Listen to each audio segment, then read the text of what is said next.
বর্ষাতে এই সমস্ত ফুটোতে ফুটোতে দেখো ফুলে টুলে কি অবস্থা, এই সব জায়গা জর্জরিত করা পুরো ফুটো, এত ফুটো করছে।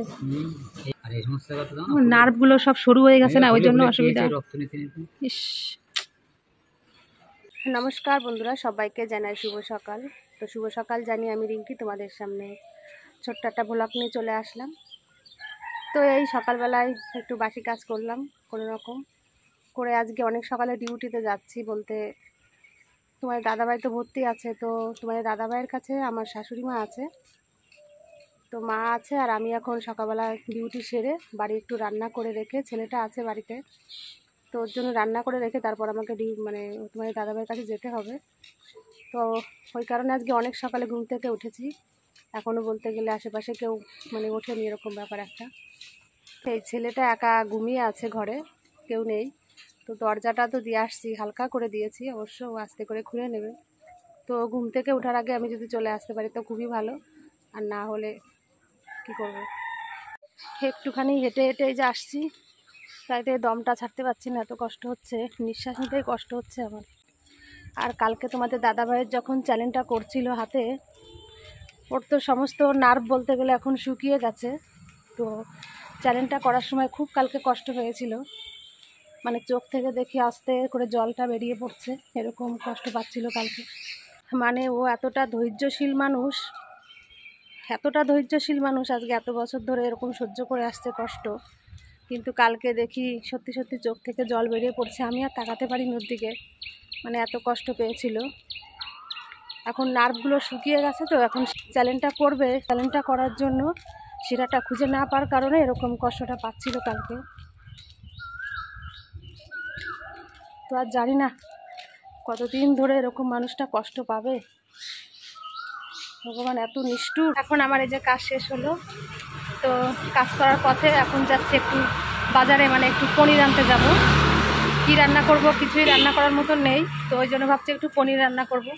ছেলের কাছে ফোন করলাম, ছেলে বলছে মা পনির আর সয়াবিন একসঙ্গে রান্না করবে, তো সেই জন্যই যাচ্ছি আর কি পনির আনতে।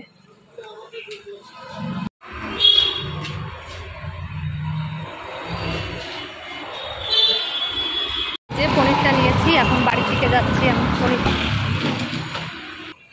আজকে অনেক সকালে এসেছি কাজে, তো তাড়াতাড়ি কাজটা হয়ে গেছে। এখন বাড়িতে যেয়ে রান্না করে আবার বেড়াতে হবে হসপিটালে। কালকে তো রুটি বানিয়েছিলাম, তো কিছুটা রুটি আছে, তো ভাবছি সকালবেলায় রুটিটা এখন গরম করে তারপর খাবো, মানে চা দিয়ে। আজকে সকালে আর চাও খেতে পারিনি, এখন এই যে চা করলাম আর এই বাসি রুটিটা একটু গরম করে খেয়ে নেব। তো এটা হবে আমার সকালের আজকে টিফিন। আর পনির তো নিয়ে আসছি, আলু দিয়ে আর পনির দিয়ে রান্না করব, সয়াবিন আর আনা হয়নি, মনে ছিল না, বাড়িতে আসছি পুরো সয়াবিনের কথা ভুলেই গেছি। তো এখন আর সয়াবিন ক্যান্সেল করে দিলাম, শুধু পনির আর আলু দিয়ে রান্নাটা করব। তো আমি একটু এখন চা রুটি খেয়ে নিই, তারপর আবার তোমাদের সঙ্গে পরে কথা বলছি, রান্নাটাও সেরে নিই। আর একটা কথা বলবো, কথাটা হলো তোমাদের দাদাভাইয়ের কাছে ফোন করেছিলাম, তো কালকে রাত্রে নাকি 2টো ব্লাড দিয়েছে, তাই বললো। আর ব্লাড দেবে কিনা সেটাও জানি না। রাত্রে আমি তো ওখানে যখন ছিলাম, আমি ব্লাড ব্যাংকে গেছিলাম ব্লাড মানে আনার জন্য, ওখানে ডোনার চাইছিল, কিন্তু আমি তো আর ডোনার দিতে পারলাম না, আমার নিজের শরীরটাই অসুস্থ, তো আমি আর কি করে ডোনার দেব। ওনাদের কাছে অনুরোধ করলাম, তারপর বলছে ঠিক আছে দেখছি আমরা। তো যাই হোক 2টো ব্লাড দিয়েছে তোমাদের দাদা ভাইয়ের, আর কি করবে জানি না। আর কালকে স্টুল টেস্ট, তারপর বাথরুম সমস্ত কিছু নিয়েছে, ওগুলো নাকি আবার পরীক্ষা করবে, সেটাও শুনলাম। এখন ওখানে যাই, তারপর দেখি কি হয়, পরবর্তীকালে আবার জানা যাবে। রান্না করে রেখে সবাই যে বাইরে বেরিয়েছি, কিন্তু আজকে কি বলবো তোমাদের, আজকে আমি রান্না করতেই পারিনি, মানে আলুটা পুড়ে গেছে। মনের ভিতর আছে টেনশন যে কখন তোমাদের দাদা ভাইয়ের কাছে যাব। আমার শাশুড়ি ওখানে আছে, মানে কালকে রাত্রে একটু চিড়ে নিয়ে গেছিলো বাড়ির থেকে, তো ওই চিড়েটা খেয়েই আছে। এখন অনেকটা বেলা হয়ে গেল, তো আমি এখনো বেরাতে পারলাম না, সেই মনের ভিতরে একটা টেনশানে কাজ করছে। তারপর ঘরের ভিতরে এসে দেখছি অনেক কাজ আছে, বিছানা সমস্ত পড়েছিল, সেগুলো একটু পরিষ্কার করতে করতেই মানে তরকারিটা আজকে পুড়ে গেছে। তো কীভাবে জানি না, ছেলেটা কী করে খাবে বুঝতে পারছি না, তরকারিটা একদম ভালো হয়নি। আশা করে একটু পনির কিনে নিয়ে আসলাম যে একটু রান্না করে নিয়ে যাব আর ছেলেকে দেবো খেতে, তো সেই আশাটা পুরো বিফল হয়ে গেল, তরকারিটা এত বাজে হয়েছে খেতে আজকে। মনের ভিতর টেনশন থাকলে সত্যি ভালো লাগে না। আর কাজের ওখানে যে রান্না করি সেটা তো অন্যরকম, কারণ তারা পয়সা দিয়ে রাখে বা তাদের রান্না তো খারাপ করা কিছুতেই যায় না। মনে হাজার টেনশন থাকলেও ওখানে রান্না ঠিক মতন আমাকে করতেই হবে। তো ওই জন্যই আর কি ওখানে যাই হোক মোটামুটি রান্নাটা খেতে পারে যেটা আমি করি। বাড়িতে রান্না করতে সত্যি মন চায় না, এই হলো ব্যাপার। তো যাই হোক তোমাদের সঙ্গে এখন আর কথা বলছি না, আমি এখন স্নানটা করে তারপর রেডি হই। ছেলেটা এখন এই যে বাইরে একটু খেলা করছে, বল খেলা করছে, মানে ক্রিকেট খেলা করছে।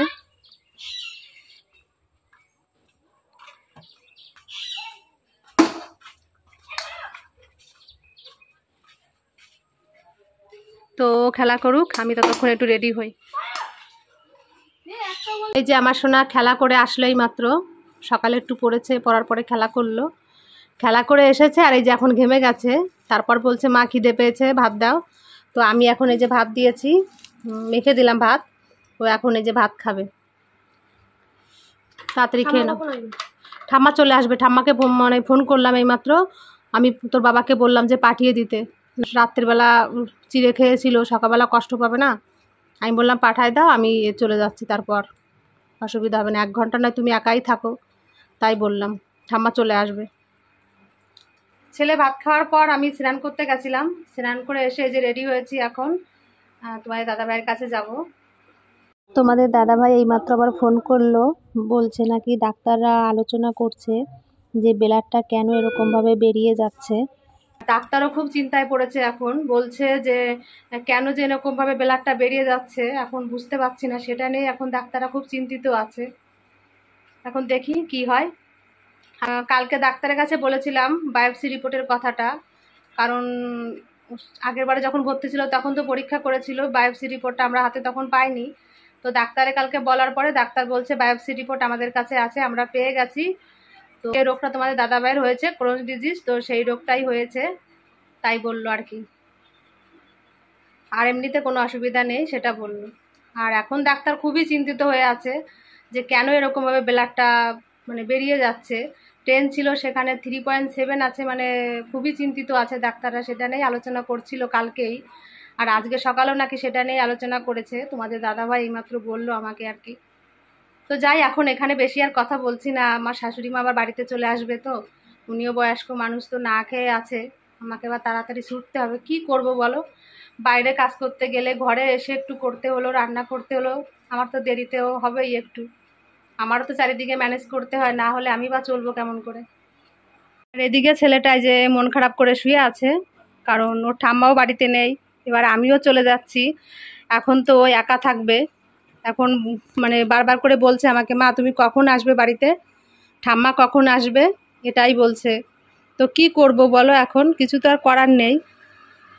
এখন আমি বললাম যে আমি তো আর আজকে আসবো না, আমি তো ওখানে থেকে যাব, ঠাম্মা চলে আসবে কিছুক্ষণের মধ্যেই, আমি ঠাম্মাকে বলেছি তাড়াতাড়ি বাড়িতে চলে আসতে, তো চলে আসবে, টেনশন করো না বাবা, ঠিক আছে, তুমি ওঠো, উঠে একটু স্নান করে ঘরের ভিতরে বসে বসে একটু পড়াশোনা করো।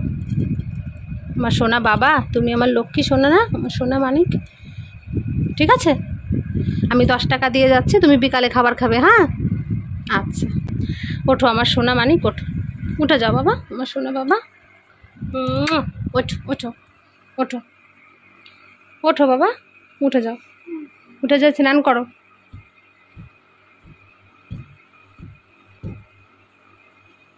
এই হসপিটালে বেরিয়ে পড়লাম, তো ছেলেটা দেখো কিভাবে দাঁড়িয়ে আছে ওখানে, যে দেখছে আমাকে, এমন আসলাম,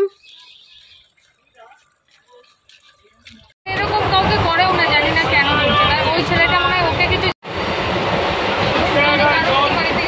চলে আসলাম আমি কল্যাণী এমস হাসপাতালে, এইমাত্র ছেলে ফোন করেছিল, বলছে আমার মা নাকি বাড়িতে চলে গেছে, তাই বললো আর কি, দাদাভাই একা একা আছে, এখন আমি ওর কাছে যাই, দেখি কি অবস্থায় আছে, বুঝতে পারছি না।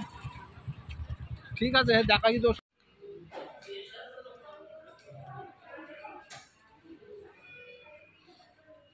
কেমন আছো তুমি? ওই আসি একই রকম। একই রকম। কালকে ব্লাড দিল দুটো রক্ত দিয়েছে কালকে, আজকে আর দেবে? আর দেবে না মনে হয়, রক্ত তো দিচ্ছে, নিয়ে নিচ্ছে বেশি, আজকে 3-4 বার নিয়ে নিচ্ছে। তাই সকাল থেকে অবধি 3বার নেওয়া হয়, 3বারে তো 8-9টা করে নেওয়া হয়নি।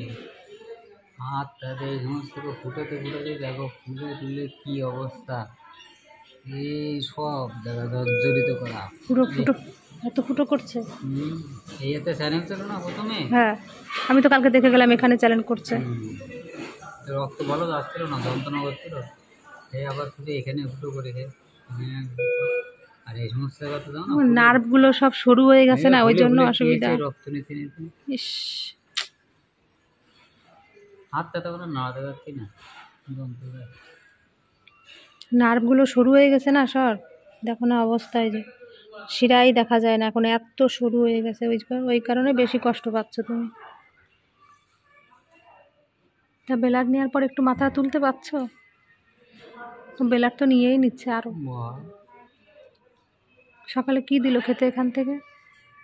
দুপুরবেলায় নিরামিষ ভাত, সয়াবিন, ডাল, হ্যাঁ আর সিম টিম দিয়ে মনে হয় কুমড়ো দিয়ে তরকারি। আর ওষুধ খেলে যা ওষুধ দিল, ওষুধ তো শেষ হয়ে গেছে, ওষুধ তো নেই, কালকে দেখে গেছিলাম, ওষুধ নিয়ে আসতে হবে। দুপুরবেলা ওষুধটা খাই, বোতলটা ওটা শেষ হয়ে একটা ছিল, খাওয়া যেতে এখন আনতে হবে। আবার আজকে নিয়ে আসতে হবে ওষুধ, আজকেও তো অনেক টাকার ওষুধ কিনতে হবে। সমস্ত ওষুধ তো শেষ হয়ে গেছে, 1 মাস হয়ে গেল। হ্যাঁ, কবে আনতে হবে? ঠিক আছে দেখো। একটু তোমাদের দাদাভাই আমার সঙ্গে কিছুক্ষণ কথা বললো, কথা বলার পর এখন এই যে ঘুমিয়ে আছে। কিন্তু কি বলবো, এখানে এসি চলছে, বাইরে তো খুবই গরম, আর এখানে এসি চলছে না, আমারই শীত লেগে যাচ্ছে। আর তোমাদের দাদাভাই তো মানে কম্বল গায়ে দিয়ে আছে, এরকম ঠান্ডা লাগছে। এখন বলছে যে একটু রোদ্দুরে গেলে মনে হয় ভালো হতো, তাই বলছে আর কি ওখানে। তো এখন একটু ঘুমোচ্ছে, আর আমি এখন নিচে একটু মানে তাঁবু পেতে বসে আছি। অনেক ডাক্তার মিলে আজকে নাকি 8 ঘন্টা ধরে আলোচনা করছে যে কেন এরকমভাবে ব্লাডটা বেরিয়ে যাচ্ছে, ওষুধ খাচ্ছে তাও কেন এরকম হচ্ছে। তো সেটা নিয়ে আলোচনা করছিল। আর এখন মনে হয় সম্ভবত ডাক্তাররা বলা বলি করছে, তোমাদের দাদাভাই বলল যাও নাকি শুনেছে ইঞ্জেকশন দেওয়ার ব্যাপারে একটু আলোচনা করছে, যে ওষুধে যখন কোনো পরিবর্তন হচ্ছে না তো ইঞ্জেকশন দেবে, সেরকম একটা কথাবার্তা হচ্ছে আর কি। তো ওষুধও খেতে হবে, তার সঙ্গে ইঞ্জেকশনও চলবে মনে হয়। তো এখনও দেখা যাক, দেখি কি বলে ডাক্তার। সমস্ত ফাইলগুলো আবার নিয়ে গেছে, অনেক ডাক্তার মিলে একসঙ্গে আলোচনা করবে, যেটা ভালো হয় সেটাই করবে ডাক্তাররা। তো তোমাদের দাদাভাইকে মনে হয় না তাড়াতাড়ি ছাড়বে, এখানে 2-3 দিন রেখে দেবে হয়তো। তো যাই হোক, আমি এখন একটু চুপ করে বসে থাকি আর কি, ভিডিওটা বেশি বড় হয়ে যাবে। তো তোমরা সবাই খুব ভালো থেকো, আমার ভিডিওটা আমি এখানেই শেষ করছি। তোমরা সবাই প্লিজ আমাকে একটু সাবস্ক্রাইব করে দিয়ে আমার পাশে থেকো, তোমাদের কাছে সবসময় তো আমি বলি। তোমরা সবাই খুব ভালো থেকো।